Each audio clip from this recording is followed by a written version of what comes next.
Bonjour et bienvenue, nous sommes le vendredi 2 mars, il est 8h30 et c'est l'heure de Bonjour CAC 40 et DAX 30.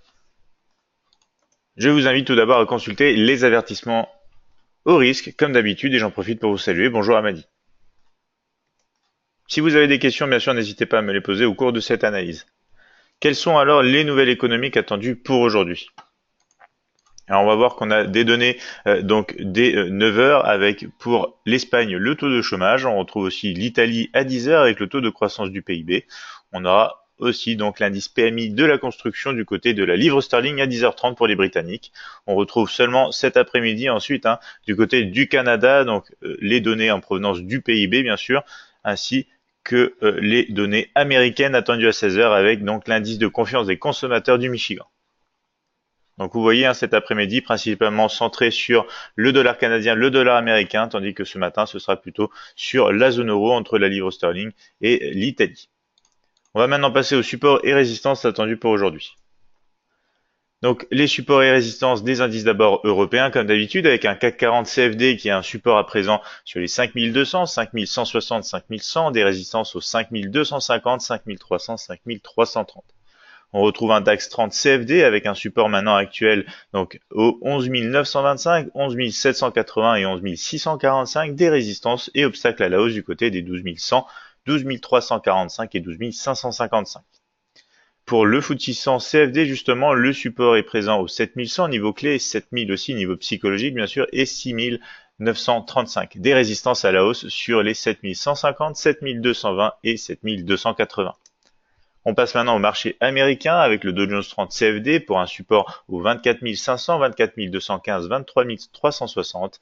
Et du côté des obstacles à la hausse, ce sera du côté donc des 24 680, 24 865 et 25 100. Le Nasdaq 100 CFD, quant à lui, obtient des soutiens à l'heure actuelle sur les 6 750, 6 700 et 6 630, tandis qu'elle a des résistances du côté des 6 815, 6890 et 6970. On passe maintenant au marché des matières premières avec le gold CFD et l'or pour un soutien aux 1315, 1310, 1305. Attention, on commence à se rapprocher des 1300 et des résistances du côté des 1320, 1325 et la zone comprise entre les 1330, 1332. Du côté du pétrole, avec le WTI CFD, on a des supports actuels au 61, niveau clé, la zone des 60, 25, 59, 90 et bien sûr les 59, 30, des résistances et obstacles à la hausse autour des 61, 80, 62, 20, 62, 60 et 63, 25.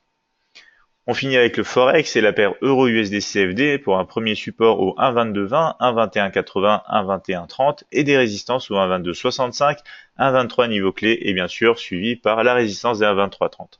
Du côté de la livre sterling, le GBP USD CFD, le premier support est présent dans la zone donc des 1,3760, 1,3735 suivi par les 1,3680 et 1,3640. Des résistances enfin et obstacles à la hausse du côté des 1,3810, 1,3850 et 1,3915. On va maintenant passer à l'analyse graphique MT5.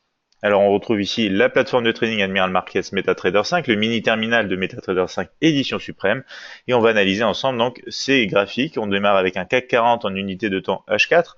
On retrouve ici une tendance à nouveau maintenant à la baisse, momentum négatif, force positive. On a eu donc la cassure des niveaux importants des 5300, 5250, comme vous le voyez ici. On avait commencé une impulsion haussière, une vague à la hausse. Ensuite, on est revenu sous ce niveau ici. Donc déjà, ça commençait à être un petit peu embêtant pour une poursuite du mouvement si on rentrait un petit peu trop dans cette zone, tout simplement. On aurait pu finir par en sortir à la hausse. Néanmoins, ce qui se passe plutôt maintenant, c'est tout simplement donc de 1, la cassure de cette zone, de 2, la cassure de ces derniers points ici. On est passé, ça y est, maintenant en dessous, comme vous le voyez ici. Donc, ce qu'on peut attendre maintenant, c'est tout simplement un mouvement correctif et peut-être une poursuite pour aller retester les derniers points bas. Donc, on va voir ça en détail sur un graphique M30. Graphique M30, on retrouve les scénarios d'hier. C'était soit un rebond sur les 5300, soit une cassure pour aller tester les 5250. C'est plutôt le scénario baissier qui s'est donc concrétisé. Donc, maintenant, ce qu'on va avoir, c'est tout simplement ce type de scénario scénario, hein, en cas donc de poursuite, cassure des 5200, on peut se retrouver sur les 5160. Et ici, en cas de rebond, on peut aller retester. C'est un peu ce qu'on est en train de faire ici, retester cette résistance des 5250. On s'est approché avec un niveau au plus proche des 5238 aux abords de cette moyenne mobile exponentielle 20 ici. On commence à corriger un petit peu à la baisse. On n'aura peut-être pas le retest exact ici. C'est dommage parce qu'on a ici une belle zone de structure, hein, juste ici qui aurait permis, donc on est à peine arrivé dans cette zone qu'on commence déjà à corriger, donc on peut peut-être s'attendre à un mouvement directif, direction déjà les 5200 au cours de la séance. Ça va être à surveiller, il faut rester vigilant tant qu'on est dans cette zone, hein, puisque les mouvements directionnels à la baisse dans ce graphique M30 baissier, momentum négatif, force positive, seront plus intéressants sous les derniers niveaux, sous les 5200 bien sûr. Ici on pourrait peut-être comme ceci au final être un petit peu en range, donc faut faire attention comme ceci dans cette zone tant que on oscille au-dessus des 5200, sous les 5250. On va aller en graphique M5, rajouter notamment les derniers points haut et bas pour voir ce qui se passe donc à l'approche de l'ouverture. Ici, on a généré des points hauts plus hauts que le point haut précédent. Les moyennes mobiles sont quand même à la baisse, donc la tendance reste plutôt baissière. Ce qu'on peut observer déjà ici, c'est par exemple ici la formation, voilà, d'une ligne, même la formation voilà, d'un canal haussier, hein, sur ce graphique M15 en cas de cassure ici en accord ensuite avec donc les 5200, on pourrait retrouver le scénario baissier donc comme ceci, direction les 5160. Si on arrive à casser les 5260, on peut aussi peut-être voir tout simplement encore un peu de consolidation dans ce canal avant de rebondir ici, hein, sur le point important de résistance des 5250 et peut-être avoir enfin un mouvement correctif direction le support dans le cadre d'un trading en range tant qu'on casse pas bien sûr ce support comme je vous l'ai dit précédemment. On va maintenant passer au graphique du DAX 30 journalier, DAX 30 qui rebondit fortement sur cette zone de structure, résistance donc compris entre les 2725 et 2555 qu'on a identifié depuis maintenant un bon moment. Ça correspond aussi avec le rebond de la moyenne mobile exponentielle 20 avec un fort rejet donc à la baisse, tendance baissière, momentum négatif, force positive. On va aller sur un graphique horaire retrouver un peu plus de détails. Ici on a eu donc la cassure de la zone, hein, entre les 12345 et les 12300. Donc, on se situe maintenant même sous les 12100 qu'on ne sommes en train donc de retester à l'heure actuelle, avec ici des négociations, comme vous le voyez, hein, juste sur ce niveau. Pour l'instant, on est en train de rejeter ce niveau. Les scénarios d'hier, c'était plutôt donc le scénario baissier qui a été validé, direction justement les 12100. Maintenant, on va s'attendre à un mouvement tout simplement de poursuite ici, tant qu'on réintègre pas les 12100. On a tout simplement un billet plutôt baissier sur ce graphique horaire qui est aussi à la baisse, qui a un momentum négatif, une force positive. Ici, on va même passer en graphique M15 pour voir un peu plus de détails ici. On est en train donc de consolider, hein, comme vous le voyez ici, tout simplement, juste voilà au-dessus du niveau intermédiaire et niveau psychologique des 12 000 avant, pourquoi pas, de se retrouver sur les 11 925 prochains supports. Bien sûr, en cas de cassure à la hausse, hein, vous voyez bien que cette zone de résistance joue aussi son rôle. On pourrait avoir donc un mouvement déjà initié en direction des 12 210 niveau intermédiaire, mais le scénario favori reste quand même à la baisse. Vous savez bien, le marché fait bien ce qu'il veut, donc on a toujours un scénario haussier, un scénario baissier, au cas où justement le marché ne suit pas la tendance de fond et peut corriger. C'est ce qui arrive de temps en temps, bien sûr, sur les marchés. On va maintenant passer sur le FTSE 100, graphique journalier qui nous indique donc aussi un rejet depuis la moyenne mobile exponentielle 20 à la baisse, tendance baissière, momentum et force négative. Vous voyez donc ici, on a une zone de structure qui maintient donc la progression à la baisse, un petit peu comme sur les indices CAC 40 et DAX 30, donc rejet comme ceci depuis la moyenne mobile exponentielle 20. On va aller en graphique horaire, on retrouve ici donc le scénario plutôt baissier d'hier, hein, annoncé donc dans notre analyse qui s'est concrétisé. Maintenant, on se retrouve tout simplement dans un range ici entre le support, la résistance présente, donc support présent au 7100, résistance au 7150. On va attendre tout simplement ici que le trading en range soit fini pour bien sûr pour les traders de tendance, pour les traders qui tradent les ranges, c'est parfait, hein. On a une zone ici au-dessus qui va jouer résistance, on a ici donc notre niveau de support. Mais pour les traders donc de tendance, on va plutôt attendre une cassure sous le support, bien sûr, des 7100 pour poursuivre à la baisse dans un graphique baissier et une cassure en cas de mouvement correctif à la hausse en direction des 7220 uniquement au-dessus des 7150. On va maintenant passer au marché américain avec le Dow Jones 30. Dow Jones 30 ici qui repasse sous le niveau clé des 24 865, qui re-rentre donc dans cette zone de structure avec le support notamment des 24 500 qui sont vraiment proches maintenant. La tendance reste à la baisse, momentum et force négative sur le mini terminal. Et ici, on voit bien qu'on commence à faire une clôture plus basse ici que la clôture précédente, comme ceci. Donc ici clôture, un point bas plus bas ici. Donc le price action nous indique aussi un retournement sous les moyennes mobiles qui commencent à se resserrer l'une l'autre, un moyenne mobile exponentielle 20 et 50 comme d'habitude. On va regarder le graphique horaire. Le graphique horaire nous indique qu'on est en train donc de rebondir sur la zone de support important des 24 500, donc exactement ici.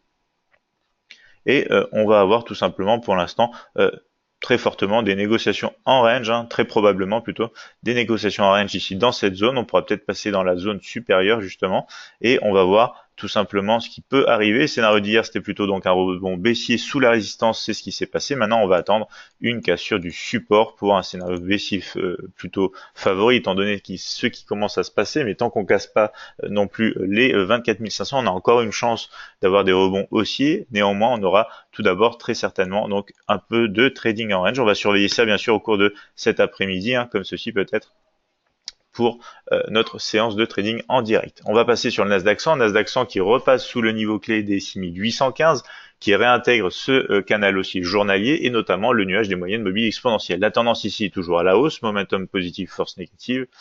On va regarder directement en M1 ce qui se passe. Donc on est plutôt dans le scénario baissier d'hier qui a été validé sous les 6890. Donc maintenant on va s'attendre à un scénario de poursuite bien sûr comme ceci sous le support, ici sous le support de toute façon des 6750 dans un premier temps. Si jamais ce support joue au rebond, on pourra avoir un petit rebond. Attention, ce serait quand même dans la contre-tendance horaire ici, puisqu'on est à la baisse, momentum négatif, force négative.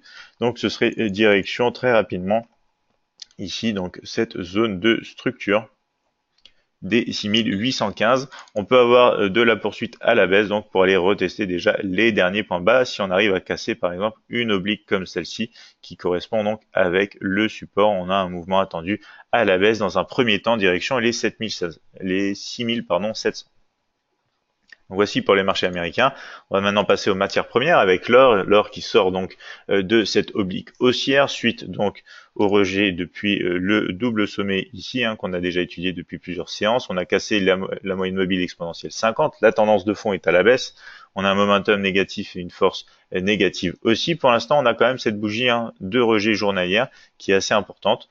On va regarder plus en détail sur l'unité de temps horaire. Donc ici, scénario baissier qui a été rapidement concrétisé, j'ai envie de dire, scénario haussier aussi qui a été concrétisé très rapidement. Maintenant, on va attendre ce type de scénario tout simplement. Cassure au-dessus de la résistance, cassure sous le support pour poursuivre à la baisse. Ici, potentiellement zone, ici, potentiellement, comme je vous le disais, donc zone tout simplement de range comme ceci. Alors pourquoi? Tout simplement parce qu'on retrouve beaucoup de tests sur la partie haute ici, beaucoup de tests sous la partie basse. Donc potentielle zone de range du moment qu'on reste dans les négociations entre les 1320 et 1315. Si on casse à la baisse, bien sûr, direction les 1310 dans la tendance de fond, même si ce graphique horaire est pour l'instant encore à la hausse, momentum positif et force négative. Donc vous le voyez, si on descend dans des unités de temps, on peut très certainement trouver aussi ici un canal haussier qui peut être cassé ou qui peut encore se poursuivre en attendant le test de cette résistance, bien sûr, des 1320.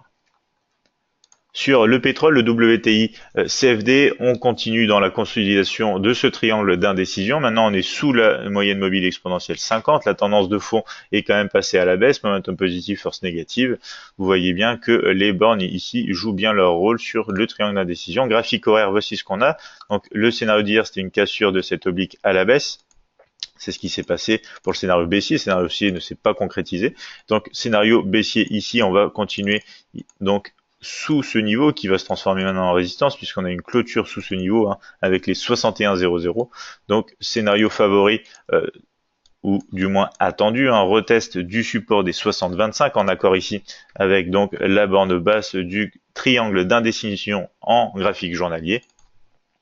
On pourrait avoir un mouvement au-dessus donc de cette résistance qui nous amène une fois de plus au retest des 61,80 autour donc de cette zone de structure à surveiller si on a des mouvements à la hausse ici correctifs sur le pétrole. On passe enfin au marché Forex avec la paire euro-USD. Ici, on génère, comme vous le voyez, donc un point bas plus bas que le point bas précédent. On a cassé donc ce point bas du triangle d'indécision juste ici. On a cassé notamment cette oblique haussière ici. Donc on va avoir ici un retournement de la tendance, même si c'est pas encore très clair sur le mini terminal. On a de fortes chances d'avoir ici un mouvement qui continue donc à la baisse sur l'euro USD. On a cette zone de structure qu'il faudrait pouvoir franchir pour retourner plutôt du côté des acheteurs. Après, on peut avoir un retracement assez profond ici avec le nuage des moyennes mobiles. On va voir ça bien sûr en détail sur un graphique horaire ici qui est en tendance à la hausse suite donc à ce large mouvement haussier ici qu'on a comme ceci. Donc c'est le scénario d'hier. C'était soit une cassure donc à la baisse sous les 1,2180. On a malheureusement été uniquement jusqu'au 1,2154. Et ensuite le scénario haussier s'est déclenché donc suite à la cassure ici de cette oblique baissière donc qui nous a permis d'aller tester déjà les 1,2220 et ensuite d'aller directement sur la résistance des 1,2265. Pour l'instant on repasse sous cette résistance. Donc on va pouvoir avoir un scénario baissier comme ceci, un scénario haussier comme ceci. Faire attention bien sûr à ces niveaux qui peuvent faire obstacle à la progression en direction de la résistance des 1,2300, niveau clé, et en accord, comme vous le voyez ici, avec l'oblique haussière moyen long terme. Donc pour l'instant, on peut très bien avoir un mouvement de retracement en direction donc peut-être du nuage des moyennes mobiles ou aussi du niveau de structure des 1,2220. On va maintenant passer sur le GBP-USD. GBP USD graphique journalier, c'est un petit peu la même chose, sorti d'un triangle d'indécision à la baisse, suite au rejet ici, notamment donc d'un double sommet. On a cassé le point bas de ce double sommet, on a généré une jambe plus basse, retracement ici, petite hésitation donc dans ce triangle d'indécision avant d'avoir la cassure et des négociations clôture sous la moyenne mobile exponentielle 50. La tendance de fond est à la baisse, on a un momentum négatif et une force négative. On va retrouver donc des détails en graphique horaire, mais le ton est plutôt baissier pour l'instant sur le GBP-USD. On a réagi depuis ici cette zone, voilà, zone de support entre les 1,3760 et les 1,3735. Donc on a fini par sortir plutôt à la hausse. On se heurte pour l'instant aux moyennes mobiles exponentielles 20 et 50. On n'a pas réussi à atteindre de nouveau le niveau des 1,3810 ici. Donc le scénario baissier, ça va être une fois qu'on repasse sous le scénario baissier, pardon, ça va être une fois qu'on repasse sous les 1,3760 bien sûr et les 1,3735. Donc il nous faudrait ce type de scénario, une cassure d'une oblique pour valider le scénario de poursuite à la baisse. Vous voyez ici, on peut aussi faire un canal haussier, un petit canal haussier. On va peut-être pouvoir encore consolider, peut-être rebondir comme ceci, rester dans un range tant qu'on n'arrive pas à sortir donc de cette zone de résistance. Attention aux 1,3810 et 1,3850 qui sont quand même assez proches l'une de l'autre. On pourrait avoir des négociations si on casse donc ce canal haussier à la hausse, si on casse à la baisse dans le cadre de la tendance de fond, même si on a un graphique ici horaire haussier, momentum positif, force négative, pardon, la tendance de fond comme vous l'avez vu est plutôt à la baisse. Donc on peut s'attendre à un mouvement direction les 1,3680. Alors Mathieu me demande, bonjour, ta moyenne mobile simple 50 et la deuxième est de combien? Alors la moyenne mobile exponentielle 50 c'est celle en rouge et celle en bleu c'est la moyenne mobile exponentielle 20. Stéphane me dit remontée du DAX pour aujourd'hui ou non? Alors on va revenir sur l'analyse du DAX. Alors le DAX, on peut remonter aujourd'hui uniquement au-dessus des 12 100, c'est-à-dire que si on passe pas ce niveau clé, on va continuer à osciller à la baisse. Comme je vous l'avais dit ici, on va même passer en graphique M15. On a pour l'instant de la consolidation, donc consolidation qui se passe sur justement ces niveaux de résistance des 12 100 et ici pour l'instant qui se passe aux abords du niveau clé des 12 000. Donc l'idéal, ça serait de sortir de ce niveau ici, soit à la hausse, donc pour un mouvement correctif étant donné la baisse qu'on a eue. Alors à ce moment-là, attention bien sûr au niveau des 12 210 et au niveau des 12 300 à l'approche de la résistance des 12 345. Si on casse, il faudrait quand même vérifier des négociations en dessous des 12 000 puisque c'est un niveau clé psychologique et c'est un niveau notamment intermédiaire donc à la baisse. Voilà, j'espère avoir répondu à vos questions, Mathieu et Stéphane. Donc ici, hein, on voit le GBP-USD qui commence pour l'instant à revenir en direction tout simplement du support. Pour un test, on va voir si on peut casser au final une oblique, peut-être comme ceci avec un mouvement correctif et ensuite donc la direction à la baisse. Donc Lily me dit merci et bon trade, Stéphane me dit merci Jérémy. Je vous en prie, donc voici pour cette analyse matinale, hein. Pour tous ceux qui souhaitent s'abonner à la chaîne YouTube, je vous invite à le faire. Vous retrouverez les épisodes précédents et futurs de nos analyses hebdomadaires. Bien sûr, plus d'informations sur notre site admiralmarkets.fr. Je vous souhaite à tous de bons trades et une bonne journée. Je vous retrouve notamment cet après-midi pour un live trading à partir de 15h20 avec Admiral Markets. Passez tous une bonne journée.